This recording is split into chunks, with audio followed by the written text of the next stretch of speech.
So, what happened to Drago? This is going to be a slightly different video today. It's not one that I thought I would be making at this stage in the year, but just to kind of get into things, for those of you who aren't aware or didn't see the news, Drago has basically ceased all operations and is no longer a team.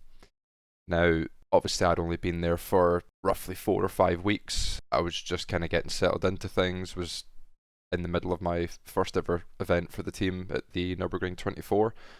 And as soon as the race was finished, we had to have a meeting and was told that the team was no longer. So obviously there's a lot of details that I can't go into because it's not my place to say, and I've said it on stream several times. It's not really my business. The reasons why, obviously I do know why, but it's not something that needs to be public knowledge. But the long and short of it is basically financials. A lot of people are saying that the team ran out of money.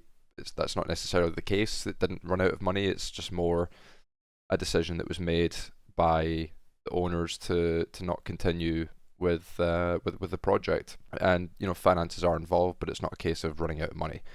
So it sort of leads me into the next part of this video, which is more similar to what we discussed a couple months ago about Simracing esports is dying, but this one is going to be a bit more raw, unedited, and completely unscripted. This is just my thoughts, my feelings with how Simracing is in its current state, and the answer is, like, I have never seen Simracing esports be in such a poor state in the last 8-9 years. I started doing this in 2016, and the prize pools now are only fractionally bigger than what they were in 2018. If we compare what it is now to 2019, it's gone backwards. People can say this is the result of COVID. Personally, I disagree with that. Porsche came in strong with like 100k or 200k for the first season of PESC, and that was just raw cash. There was no COVID on the horizon at that point. That was just a commitment from Porsche, and it operated like that for many, many years. Of course, PESC had its controversies and its drama, sagas, and all the rest of it, but the series was always there. It was always a staple for Simracing esports, and of course Rennsport came along. Was backed by the Esports World Cup, and that was a great opportunity. I loved my time at Rennsport, and I got to travel the world, which is something that I would never have gotten to have done if I hadn't have done Rennsport. And it opened quite a lot of doors and allowed me to make some pretty good money, and but more importantly, have some really good experiences, make a lot of new friends, meet a lot of new people, and travel to countries that otherwise I would never have gone to. But yeah, we're now just left in a state where Rennsport's no longer at the World Cup. It's 25k prize pool or whatever, and it's a fairly minor championship. And now with the recent PESC announcement, the prize pool now is down to 30k. But you get a chance of being a real life driver at the end of it. And from my side, and from a lot of others that I've spoken to within the scene, we're all pretty tired of this sim to real thing that's going on at the moment.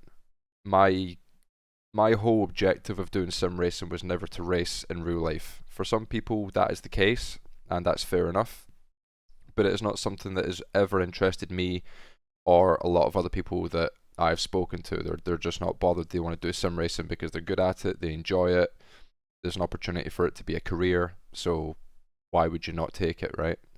99.9% of us in the esports world haven't got the money to race in real life, so this is this is our reality. And for me, I can't think of anything worse than racing in real life and constantly having to go around asking for money, constantly worrying about budgets, about the following year. You pour your heart and soul into a season, and then the next year you can't come back, and it's all because of money, not because of talent. Whereas with sim racing, if you're performing well, you stay at the top, and that's it. There's no costs to stay in the top championships. There's no entry fees. There's no to pay for a seat.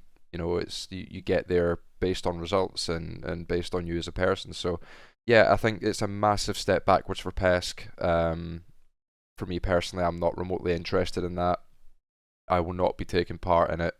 I will not be taking part in Rennsport, obviously, being without a team. There's a whole lot of things going on in sim racing at the moment where we're just seeing constant regression, and of course, it's no secret that Porsche as a company is struggling financially as well. So I think it makes sense from Porsche's side.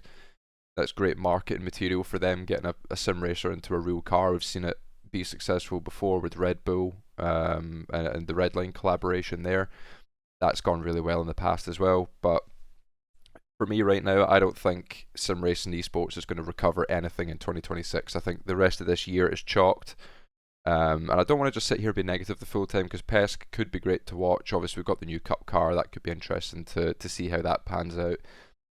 But with the way that the regionals are all working as well, so it's like, you're going to have 8 drivers from like the Africas / Middle East region or whatever, they're all kind of grouped in together. And it's no disrespect to that region, but when have you ever seen a pro driver from those regions ever actually qualify in on pace? They haven't. There's not many people in those regions that do sim racing. It's not something that is in their mass interests. When you compare it to Europe, America, Australia, those are much larger markets, and you're going to be cutting out a lot of very, very talented European drivers to make space for these other drivers who, under normal circumstances, wouldn't ever have a sniff of actually getting in. So I think it's a really big shame that they're trying to they're basically using PESC now as like a marketing opportunity to get into a real car, and by doing that they need to treat everyone equally across all regions, which I see why they're doing it, but for me as a competitor, it is not something that I'm a big fan of. So I guess to move on from PESC and Rennsport and stuff is, how does sim racing actually recover from what is happening at the moment? As I said before, a lot of people are saying that this is a post-COVID crash because it all boomed and all that kind of stuff, but I struggle to see how COVID is to blame for this regression. I think a lot of new players came in to sim racing during COVID, but for the most part that user base has continued to grow since then. COVID just allowed people to actually find out about sim racing and understand it, but the viewing numbers during COVID didn't necessarily go up a huge amount compared to before, and they haven't really changed a whole lot after, in my opinion, from what I've seen anyway. Like, we weren't pulling like 10,000 live viewers for a PESC race during COVID, the special events and things like that.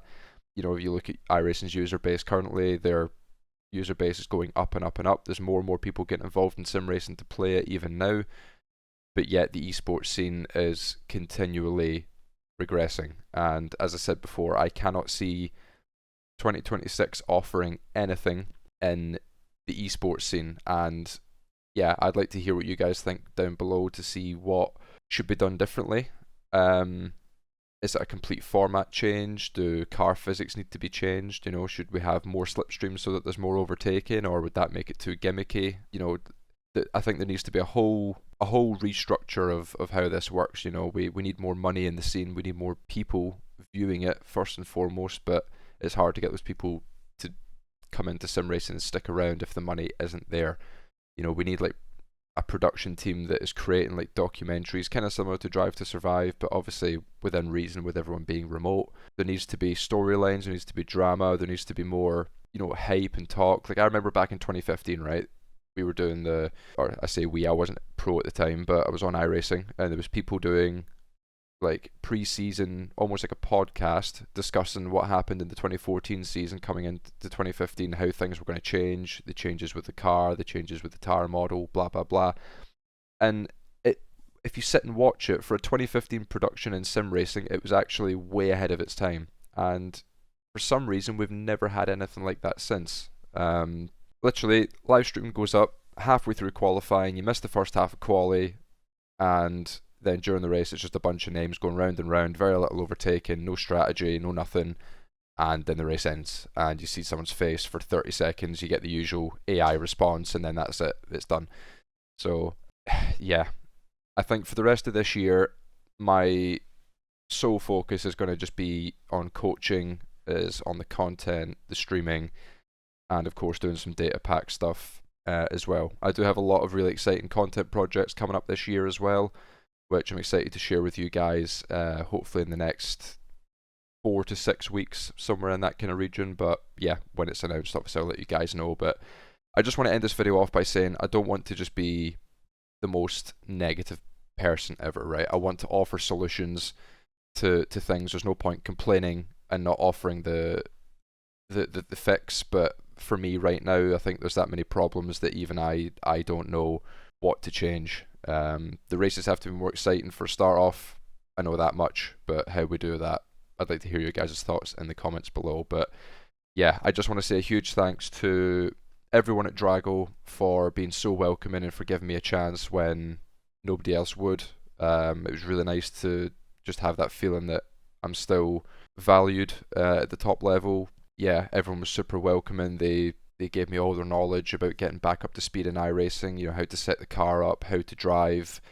Everyone was very critical of my driving, but in a really positive, constructive way, so it gave me active things to work on. Like, I honestly, I can't speak highly enough about the whole experience at Drago, from the management to the support staff to the drivers to the engineers to all of you that I spoke to when I was there. I really, really appreciate everything that you guys did for me. I wish everyone the absolute best going forward, because everyone in that team deserves it.